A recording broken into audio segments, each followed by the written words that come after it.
The convergence of globalization and technology has created a new brand of terrorism. There were persons who, for whatever reason, came to view their home country as the enemy.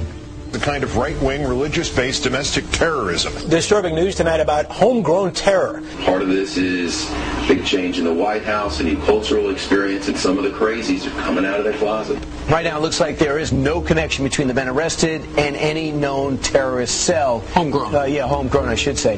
Folks, we've got a very serious situation here. I'm holding what is called the right wing extremism, current economic and political climate, fueling resurgence and radicalization and recruitment. And in it, we talked about the fact that they define pro-lifers as domestic terrorists. They put this in a Department of Homeland Security document, this official assessment, now saying pro-lifers, people that believe in end-time prophecies, people that are opposed to the administration's position on immigration, those of us that are standing up for the sanctity of life and for the sanctity of marriage, all of those are now potential, and this is what they're saying, domestic terrorists. It's a terrorist next door that could be our bigger threat. They call people who believe in the sanctity of life, who believe in owning firearms, who believe in serving their country in the military and coming back, who are very concerned about the policies that this nation is embarking on, spending too much money, taxing too much. It's all listed right here. These are the domestic right-wing extremists. 1 million names under the watchful eye of the United States.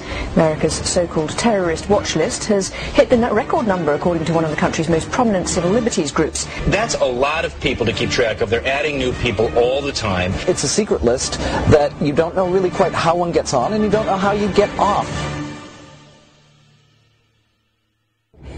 They're coming out and profiling huge groups of people. You know, if you voted for a certain political candidate, you should be considered a potential threat. And you couple that with things like the Patriot Act, where if you are a threat in their eyes, you can be held without access to judge, jury, and without access to a lawyer or even to your family.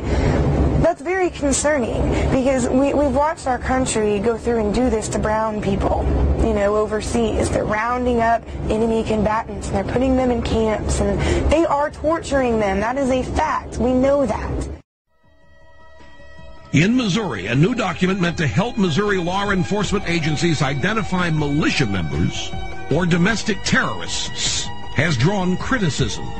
The February 20 report, called the Modern Militia Movement, mentions such red flags as political bumper stickers for third-party candidates, such as Ron Paul, who ran for president, talk of conspiracy theories, such as the plan for a superhighway linking Canada to Mexico, and possession of subversive literature. So the state police in Missouri have been told that if you see a car with a bumper sticker that opposes the so-called creation of North American Union, the superhighway, that you are probably following a militia member, that you are following an anti-government radical.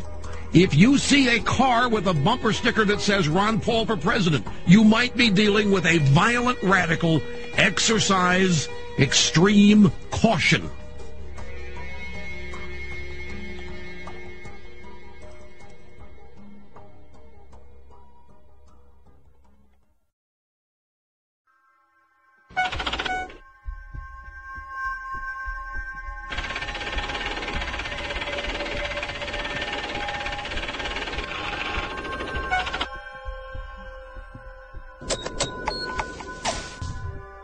We do know that 28% of their funding comes from the Department of Homeland Security. This is not the first time that a report has been issued to Missouri law enforcement and surrounding fusion centers in other states by the MIAC Center.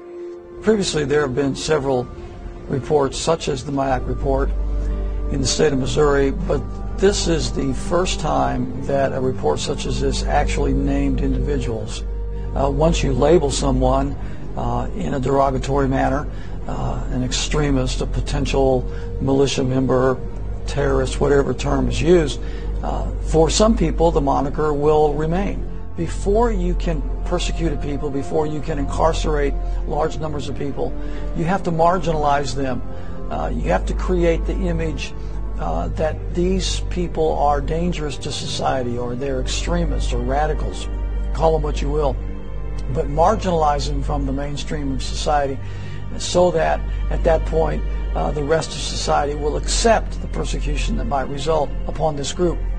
It's been an age-old strategy that's worked in every totalitarian regime in the history of the world, and that's why we're concerned here in the United States when we see this kind of marginalization going on about people who voted for Ron Paul or people who voted for Chuck Baldwin. Why are they being marginalized? Why are they being singled out as a potential danger to society? And I think it's shades of the strategies and tactics of totalitarian regimes in history past, and that should never happen in this country. The people in Washington, D.C. haven't represented what was on the American people's minds for a long, long time. They are the most disassociated, discombobulated, disconnected people on this planet. And they necessarily had to do that for all the violations of the Constitution that they've done. Just how far are you willing to go before you stand up and say no more to the federal government?